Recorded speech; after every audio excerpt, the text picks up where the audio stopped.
Hello, welcome to all of you. स्वागत है आप सभी का एक बार फिर से इस YouTube चैनल पर। देखो देखो भाई, आज हम लोग स्टार्ट करने वाले हैं 10th क्लास के साइंस का, जी हाँ, चैप्टर नंबर 9, जो कि एनसीईआरटी में अब से पहले, जी हाँ, 2023 और 22 से पहले ये था चैप्टर नंबर 10। लेकिन अब क्योंकि आपका 5th चैप्टर जो था पहले, है ना, एलिमेंट का क्लासिफिकेशन, वो हो चुका है डिलीट, तो उसकी वजह से अकॉर्डिंग टू अपडेटेड एनसीईआरटी ये हो गया है चैप्टर नंबर 9। ठीक है, तो लाइट क्या होता है अभी हम समझेंगे, और रिफ्लेक्शन एंड रिफ्रैक्शन दोनों ही क्या होते हैं समझेंगे। मैं आपको फास्ट तरीके से रिवीजन मोड में लेके जाऊंगा, ठीक है ना।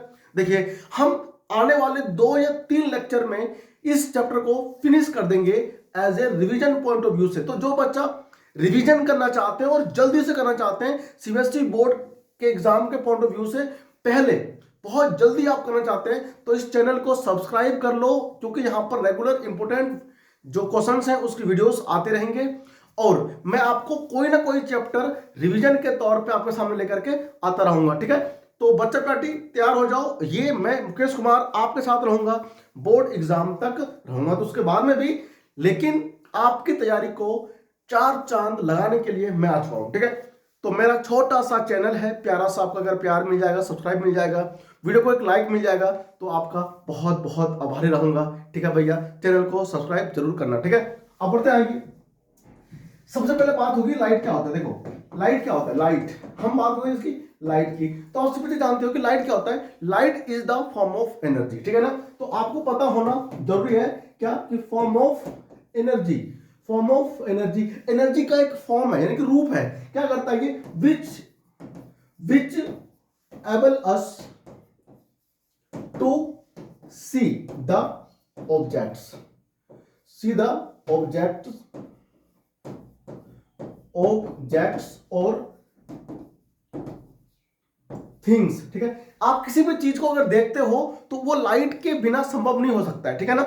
अगर मैं भी यहां का लाइट ऑफ कर दूं तो मैं आपको दिखना बंद हो जाऊंगा, क्योंकि अगर आपको कोई ऑब्जेक्ट दिखाई देता है तो वो केवल और केवल आपको क्या, हाँ जी हाँ, ये आपको केवल लाइट ही संभव कर सकता है कि आप उसे दिखाई दे जाए। ठीक है ना। तो लाइट की डेफिनेशन पहले आपको पता होनी चाहिए एक्चुअली क्या होता है, उसके बाद हम लोग बढ़ेंगे आगे। देखो, इसके बाद अगली जो इसकी खास बात है लाइट की, आपको सीखना चाहिए, वो है लाइट्स की प्रॉपर्टी।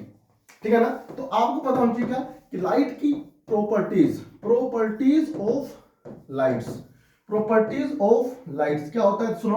देखो, आपको ना मेन जो है ना, मेजर बातें, सारी तो नहीं, क्योंकि हम कर रहे हैं क्लास रिवीजन, तो मैं आपको मेन बातें समझाने वाला हूं। आप चाहो तो इस तरह से रिवीजन मोड में अपने नोट्स भी बना सकते हो। ठीक है ना। अपने फेयर कॉपी में या अपने पेन पेंसिल से अपने कॉपी में लिखिए हर एक नोट्स को जो आपको समझा रहा हूं। इससे बाहर क्वेश्चन एक भी नहीं आएगा। ठीक है ना। अगर एक भी क्वेश्चन से बाहर आ गया, पढ़ना बंद। ठीक है, देखो, तो प्रॉपर्टीज ऑफ लाइट्स, सबसे पहली प्रॉपर्टी क्या होती है, कि लाइट क्या होता है, light is, it is the electromagnetic radiation, electromagnetic radiation. ठीक है भाई, इलेक्ट्रोमैग्नेटिक रेडिएशन होता है। ठीक है, अब क्या कह रहे हैं, कि हम ये कह रहे हैं कि साउंड को मूव करने के लिए क्या चीज चाहिए, हाँ, मीडियम की रिक्वायरमेंट होती है साउंड को, लेकिन लाइट को क्या चाहिए, लाइट को कोई मीडियम नहीं चाहिए। यानी कि हम कह सकते हैं लाइट डज नॉट रिक्वायर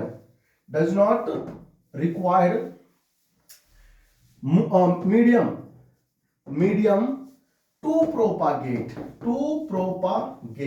ठीक है ना। यानी कि लाइट को चलने के लिए मीडियम की कोई जरूरत नहीं है। ठीक है, दो बात हो गई। अब थर्ड सुनो, light always travels in straight line,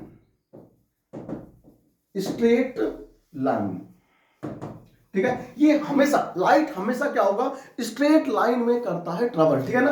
अब देखो ध्यान से, अच्छा, इसमें ना सेकंड पॉइंट में आप एक लाइन और कर लो add, it can propagate in vacuum. ठीक है ना। तो ये वैक्यूम, जी हाँ, ये वैक्यूम में भी क्या कर सकता है, लाइट प्रोपागेट, यानी कि वो चल सकता है ठीक है ना, एक स्थान से दूसरे स्थान पर पहुंच सकता है। अरे आप इसको ना ऐसे भी समझ सकते हो। बताओ, जब लाइट सन से निकलती है तो पहले तो वैक्यूम में रहती है कि नहीं रहती है, वहां तो कोई मीडियम है नहीं, वहां तो एयर है नहीं, तो क्या हुआ, लाइट इलेक्ट्रोमैग्नेटिक रेडिएशन होता है, ठीक है ना। और ये चलने के लिए इसको किसी भी माध्यम की यानी कि मीडियम की रिक्वायरमेंट नहीं होती, ठीक है। अब हम लोग बढ़ रहे हैं आगे। तो 3 प्रॉपर्टी आपने लिख लिया, ठीक है। देखो फोर्थ लिखो, speed of light, speed of light in, speed of light in vacuum, बताओ क्या होता है। हाँ, 2.87 इंटू 10⁻⁸ मीटर पर सेकेंड। जी हाँ, 10⁸ मीटर पर सेकेंड होता है, ये होती है स्पीड ऑफ लाइट। क्या कह रहे हो, आपने तो 3 देखा है इसके स्थान पर, 3 इंटू 10⁻⁸ देखा है, आपने सही देखा है, वो अप्रोक्सीमेट वैल्यू होता है। जी हाँ, आप इसके स्थान पर अप्रोक्सीमेट वैल्यू यूज करते हो, कौन सा, अपनी सहूलियत के लिए, ये वाला 3 इंटू 10⁸ मीटर पर सेकेंड। ये करेक्ट है, ये बिल्कुल करेक्ट है, ये उसका अप्रोक्सीमेट वैल्यू है, ठीक है ना। देखो, आप अगर एक बात सोचो कि इसको अगर मैं किलोमीटर में चेंज कर दूं तो वैल्यू क्या बन जाएगा। जी हाँ, 3 इंटू 10⁵ किलोमीटर पर सेकेंड। आप बताओ 10 की पावर 5 मतलब क्या होता है, लाख। जी हाँ, 3 लाख किलोमीटर पर सेकेंड। यानी कि ये सुनकर, ये जानकर आपको आश्चर्य नहीं होना चाहिए कि जो लाइट होती है ना, वो 1 सेकेंड में 3 लाख किलोमीटर का डिस्टेंस करती है ट्रेवल, ठीक है ना। तो लाइट के बारे में आपको ये जानकारी अच्छी लगी होगी, ठीक है ना। अब यहां पर मैंने जो है मेन प्रॉपर्टी जो लाइट की आपको पता होनी चाहिए थी वो मैंने लिखवा दी, ठीक है। अपने चैप्टर लाइट में जो अगला टॉपिक है वो देखते हैं क्या है। जी हाँ, अगला टॉपिक है हमारे पास लाइट के अंदर रिफ्लेक्शन, रिफ्लेक्शन ऑफ लाइट की बात करते हैं फटाफट। देखो, तो रिफ्लेक्शन ऑफ लाइट क्या होता है भाई, मान लो कोई सरफेस है, ठीक है, किसी सरफेस पे अगर लाइट स्ट्राइक करती है तो लाइट स्ट्राइक करने के बाद क्या होगी, वहां चिपक तो जाएगी नहीं, लाइट क्या होगी, बाउंस बैक होगी, है ना। यानी अच्छा, एक बात आपको और यहां पे ध्यान रखना है कि लाइट जिस सरफेस से स्ट्राइक होगा, वो जो सरफेस होगा ना, वो सरफेस ट्रांसपेरेंट नहीं होना चाहिए, ठीक है ना। पीछे से उसके अंदर पॉलिश होना चाहिए, या फिर आप कह लो कोई दीवार है ना, जैसे मान लो मैं आपको टीचिंग कर रहा हूं, तो मैं एक ऐसा सरफेस है मेरी बॉडी जो लाइट को पार होने नहीं दे रही है, लाइट मेरी बॉडी से स्ट्राइक कर रही है और स्ट्राइक करने के बाद में आपके आंखों तक जा रही है, ठीक है ना, जिसकी वजह से क्या हो रहा है, आपको मैं दिखाई दे रहा हूं विजिबल, ठीक है ना। देखो, तो एक्चुअली होता क्या है, अगर कभी कोई पूछा जाए कि बताओ लाइट का रिफ्लेक्शन क्या होता है, तो रिफ्लेक्शन ऑफ लाइट क्या होता है, तो bounce back of light, bounce back of light when it strike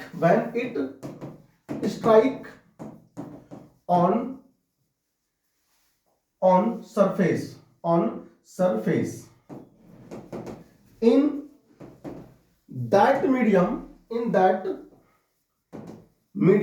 from where it came, ठीक है, जहां से लाइट आया था, जिस मीडियम से लाइट आया था उसी मीडियम में वापस बैक लौटता है टकरा करके, ठीक है ना। तो हम लाइट की जो रिफ्लेक्शन है इसे कहते हैं, ठीक है ना। क्या होता है कि bounce back of light when it strike on surface in that medium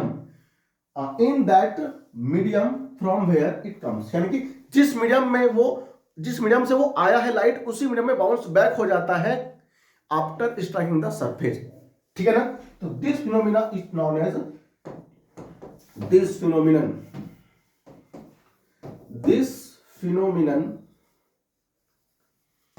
is known as क्या हो गया, रिफ्लेक्शन। जी हाँ, reflection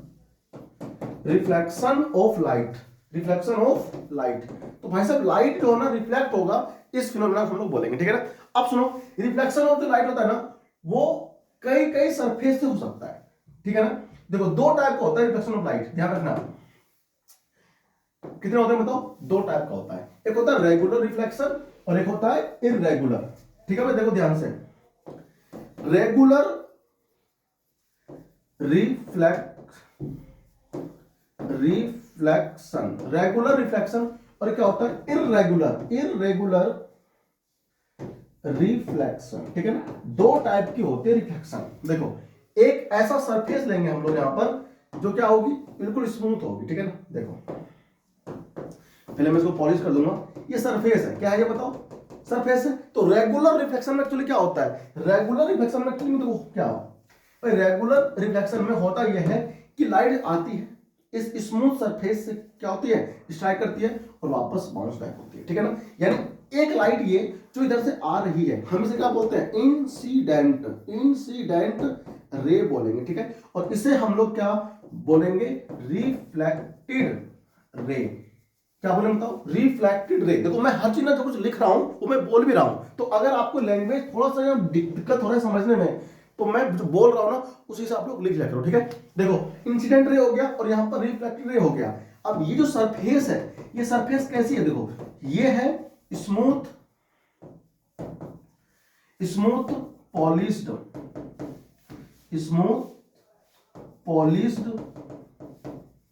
polished surface, smooth polished surface है, जिससे क्या हो रहा है, एक लाइट स्ट्राइक कर रही है और स्ट्राइक करने के बाद में क्या हो रही है? रिफ्लेक्ट हो रही है। अगर हम इस पर एक परपेंडिकुलर खींचे ऐसे करके, तो यहां पर क्या बनेगा? तो बच्चा पार्टी, यहां पर एक एंगल बनेगा। ठीक है, एंगल, इसको हम लोग एंगल आई बोलेंगे, इसको हम लोग एंगल आर बोलेंगे। ठीक है, एक्चुअली एंगल आई और एंगल आर है क्या?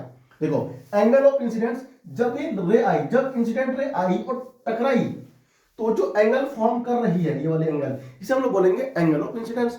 और जो ये रे यहां से बाउंस बैक कर रही है, यानी कि जो रिफ्लेक्टेड रे है वो क्या करेगी? एक एंगल फॉर्म करेगी। ठीक है ना, और ये क्या होगा? हम इसको बोलेंगे रिफ्लेक्टेड एंगल। ठीक है ना, देखो तो यहां पर क्या होगा? एंगल आई क्या होगा? Angle of incidence. ठीक है, और जो एंगल आर है इसको हम लोग बोलते क्या है? Angle of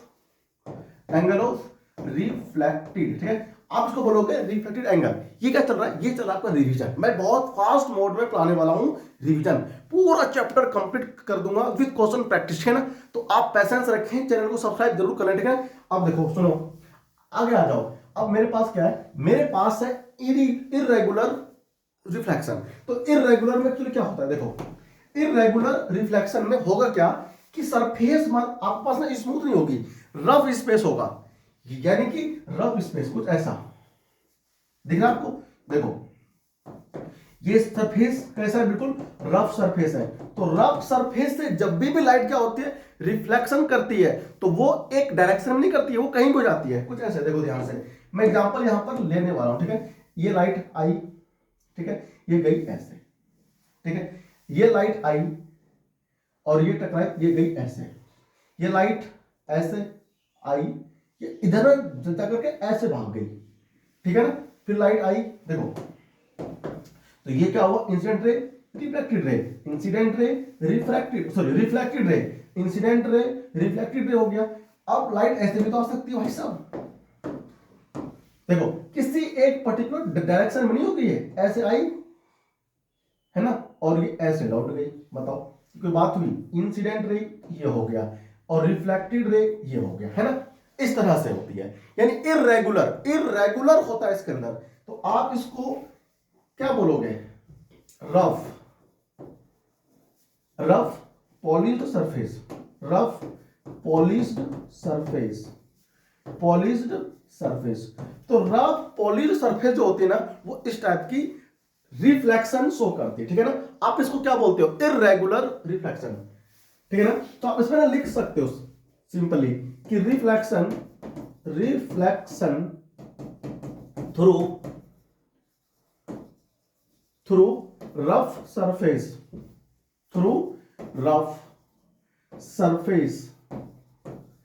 is known as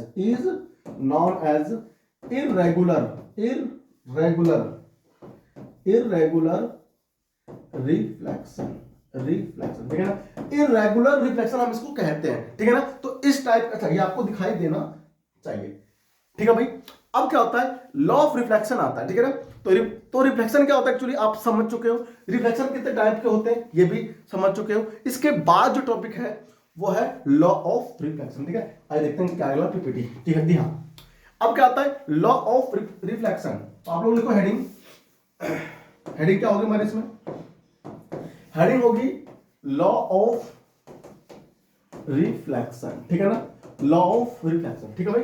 law of reflection actual में होगा क्या होगा, देखो यहां पर आपको लिखा हुआ साफ साफ दिखाई दे रहा होगा, मैं ऐसा आशा करता हूं, ठीक है ना।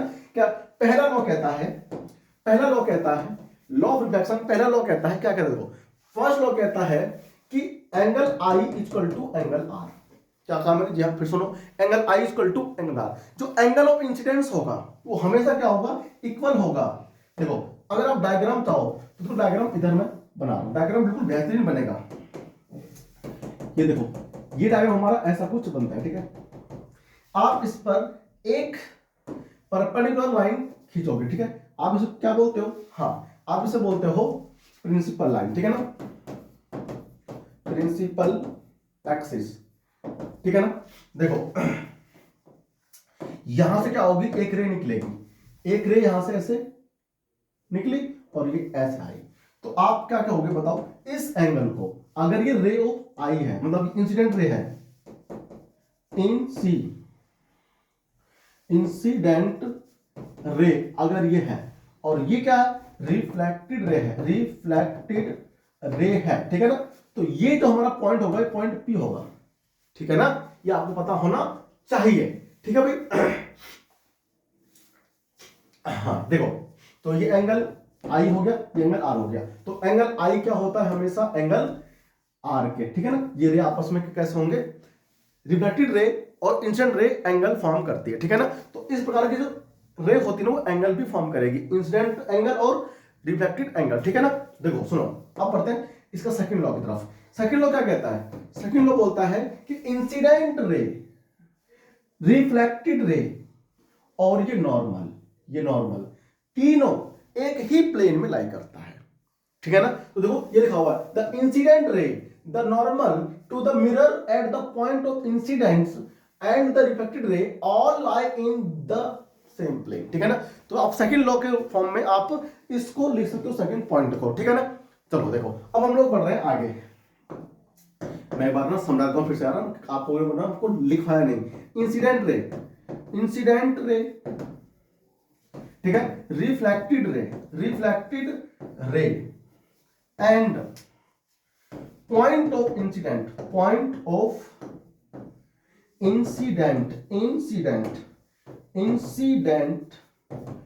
To the normal all lies in same plane, ठीक है ना, सेम प्लेन। आप इस लॉ को लिखें जरूर, ठीक है। और ये आपको लॉ जो ना पता भी होना चाहिए, एनसीईआरटी में लॉ लिखा हुआ है, ठीक है ना, आप वहां से भी लिख सकते हो। और सुनो मेरी बात, क्योंकि आप लोग लॉ 8th क्लास में भी पढ़ चुके हो, जब आप 8th क्लास में रहे होंगे ना तो भी आपने इसको समझा था, ठीक है। अब हम बढ़ते हैं आगे, ठीक है। देखो अब मैं बात करता हूं रिफ्लेक्शन थ्रू प्लेन मिरर, ठीक है ना। कॉपी कर लिया आपने, नोट्स बनाते रहो, रिवीजन नोट्स है ना, हम इसे बोलेंगे रिवीजन नोट्स, ठीक है। देखो तो हम लोग यहां पर हेडिंग लिखेंगे एक रिफ्लेक्शन थ्रू प्लेन मिरर, ठीक है ना भाई। देखो चलो बना लेते हैं, देखो heading reflection through plane mirror कैसा होता है। देखो आप घरों में आईना देखते हो, घरों में जो ना आईना होता है, जो आप शक्ल देखते हो अपना निहारते हो ना, वो जो है आईना वो प्लेन मिरर है। क्या है वो प्लेन मिरर है। तो प्लेन मिरर से हम लोग क्या करते हैं, जो इमेज बनाते हैं वहां पर क्या होता है, लाइट का रिफ्लेक्शन होता है, तभी तो बनता है, ठीक है। देखो तो आपको मैं इसमें समझाता हूं, इस टॉपिक को बाद में ले, पहले लेक्चर पहले लेते हैं ना, इस टॉपिक को ना हम लोग इमेज के बाद में लेंगे, ठीक है ना। इस टॉपिक को हम लोग बाद में पढ़ेंगे, ठीक है। पहले हम लोग जानते हैं कि हमारे पास एक्चुअली में होता क्या है। मिरर 3 टाइप का होता है हमारे पास, है ना, प्लेन मिरर, और कौन सा कॉनकेव मिरर और कॉन्वेक्स मिरर, ठीक है ना। प्लेन मिरर जो है ना, यहां पहले मैं तो लिख देता हूं, ठीक है। देखो एक्चुअली में मिरर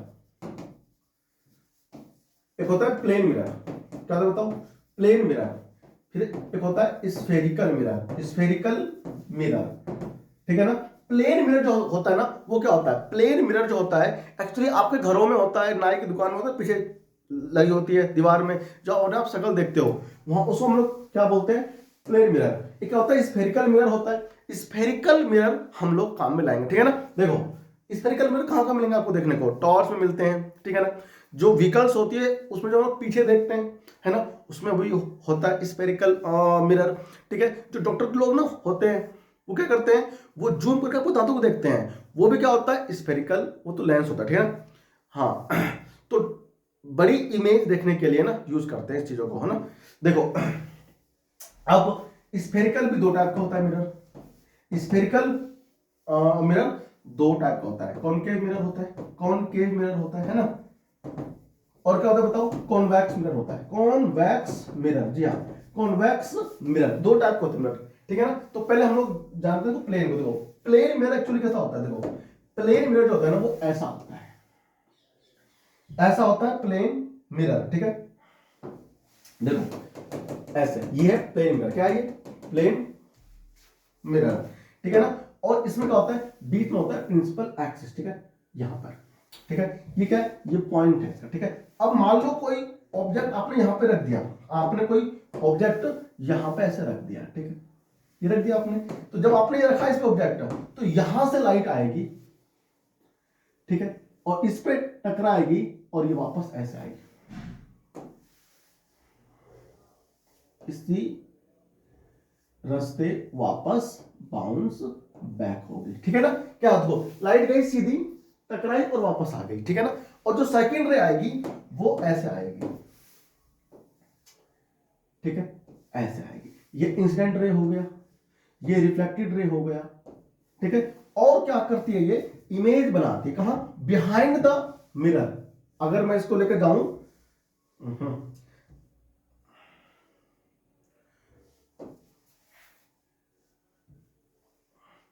अगर मैं इसको लेके जाऊं पीछे, देखो ऐसे, तो ये इमेज कहां बनेगा,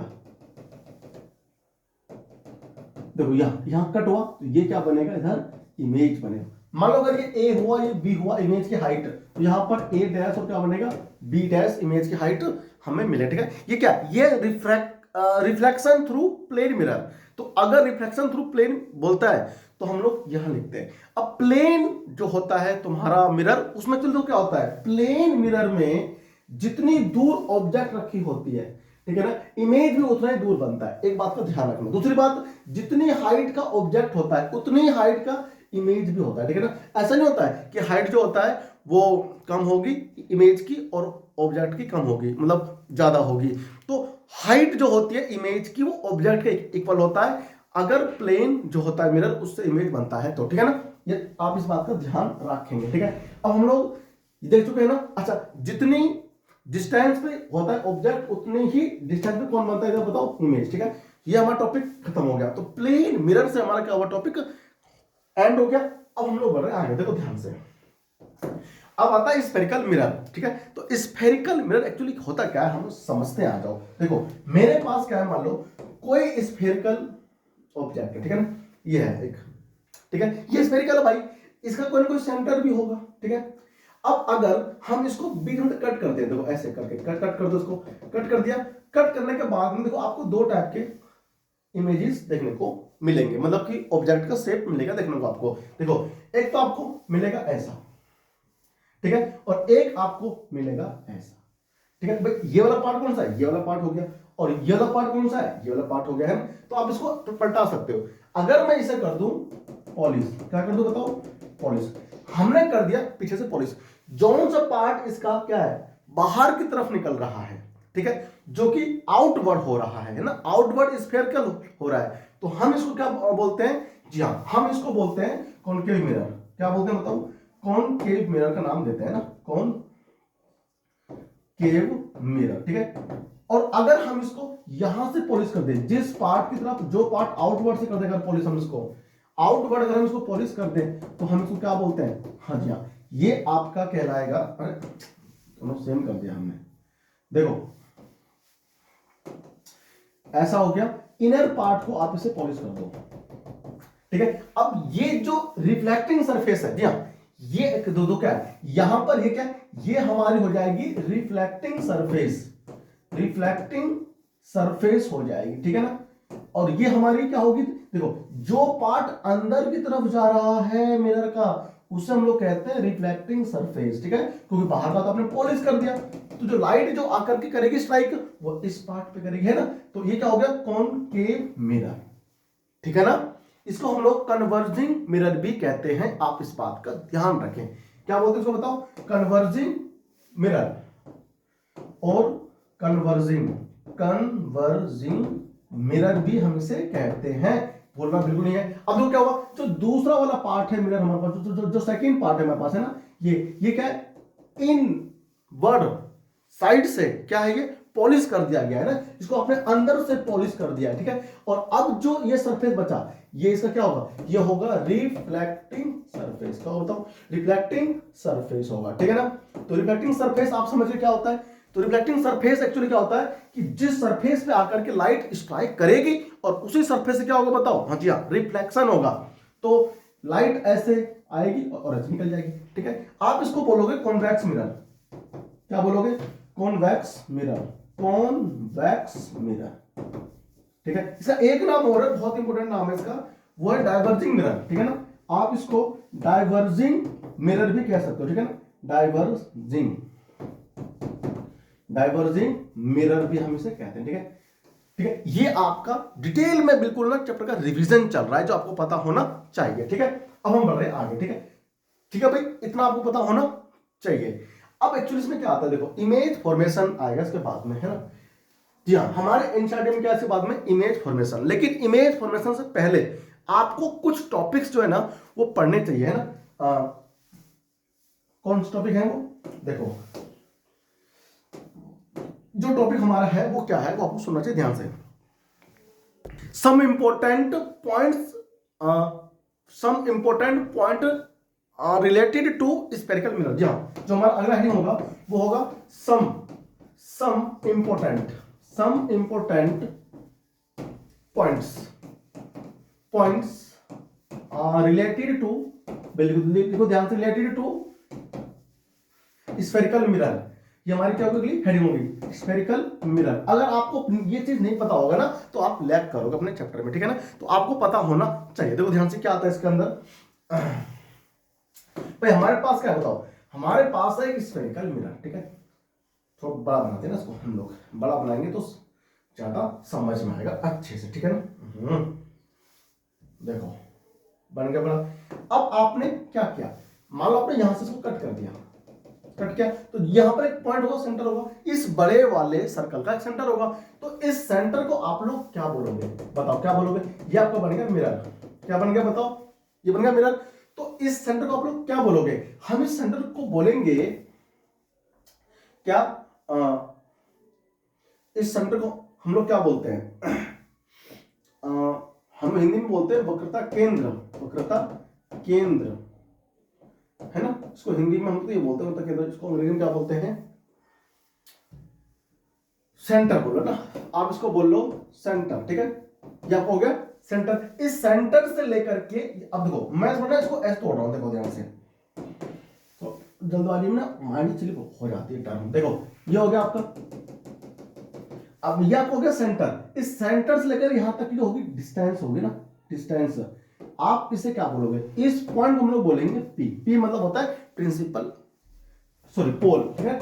प्रिंसिपल एक्सिस क्या होगा, ये पूरा होगा प्रिंसिपल एक्सिस, ठीक है ना। ये हमारा क्या होगा, पूरा प्रिंसिपल एक्सिस होगा, ठीक है ना। हम इसको बोलेंगे प्रिंसिपल एक्सिस, प्रिंसिपल एक्सिस बोलेंगे, ठीक है। और यहां पर एक पॉइंट पी लेंगे। अब पी पॉइंट जो होगा वो हमारा पोल होगा। तो और ये जो हमारा सेंटर जो हमारा सेंटर था, इसको हम लोग बोलेंगे सी, है ना। इस पॉइंट को हम लोग सी से करेंगे रिप्रेजेंट, और सी से लेकर के पी तक की डिस्टेंस हम लोग क्या बोलेंगे, आर। क्या बोलेंगे, आर। मतलब आर क्या होता है, आर आपका होता है रेडियस ऑफ कर्वेचर। जी हाँ, रेडियस ऑफ कर्वेचर, ठीक है ना। रेडियस ऑफ कर्वेचर होता है, ठीक है ना। रेडियस ऑफ कर्वेचर होता है आपका, उसके बाद सुनो ध्यान से देखो। अब जो रेडियस ऑफ कर्वेचर है, यहां तक की लेंथ हो गई। अब सी और पी के बिल्कुल बीच में एक पॉइंट आएगा, तो बिल्कुल बीच में आएगा। इस पॉइंट को हम लोग बोलेंगे क्या चीज, हाँ फोकस बोलेंगे, ठीक है ना। क्या बोलेंगे बताओ, हम इसको करते हैं एफ से रिप्रेजेंट, तो हम इसको बोलेंगे फोकस। क्या बोलेंगे, फोकस बोल देंगे इसको। अब देखो जो फोकल्स है और जो पी पॉइंट है पोल, वहां तक की डिस्टेंस को हम लोग क्या बोलेंगे बताओ, फोकल लेंथ बोलेंगे, ठीक है ना। तो हम यहां पर ये लिखेंगे distance from F to P, focus point to pole is called focal length. क्या होगा बताओ, हम उसको बोलते हैं फोकल लेंथ, ठीक है भाई, हम उसे फोकल लेंथ बोलेंगे, ठीक है। तो फोकल लेंथ जो होगा वो आप क्या होगा, पी से लेकर के एफ तक की डिस्टेंस को बोलेंगे फोकल लेंथ, ठीक है। अब जो रेडियस ऑफ कर्वेचर है यानी कि आर, और जो फोकल लेंथ एफ है, इनके बीच में क्या होता है, बड़ा ही इंपॉर्टेंट एक रिलेशन होता है। सुनो ध्यान से, कौन सा होता है रिलेशन वो देखो। R इक्वल टू होता है 2f, यानी कि जो R का लेंथ होगा ना वो 2f के इक्वल होगा। यानी कि आप इसको ये कह सकते हो कि फोकल लेंथ जो होता है वो रेडियस ऑफ कर्वेचर का हाफ होता है। जी हाँ, हाफ होता है।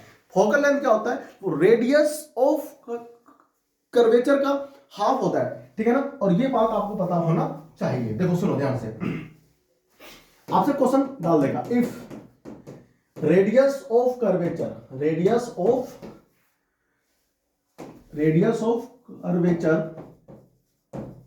of a spherical mirror is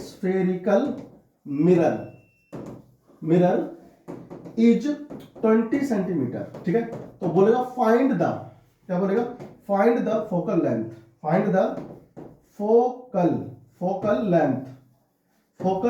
of the mirror. तो कैसे पता करना पड़ेगा, देखो आपको उसने क्या दिया, आपको उसने दिया रेडियस ऑफ कर्वेचर 20 सेंटीमीटर। हम क्या जानते हैं, फोकल लेंथ इक्वल टू होता है क्या, r अपॉन 2 होता है। अब r हमें मिला कितना बताओ, r हमको मिल गया 20 सेंटीमीटर, 2 से करते हैं डिवाइड, और डिवाइड करते फिर क्या होगा, 10 आएगा। तो 10 जो है सेंटीमीटर, वो हमारा क्या हो जाएगा, इसका फोकल लेंथ, ठीक है ना।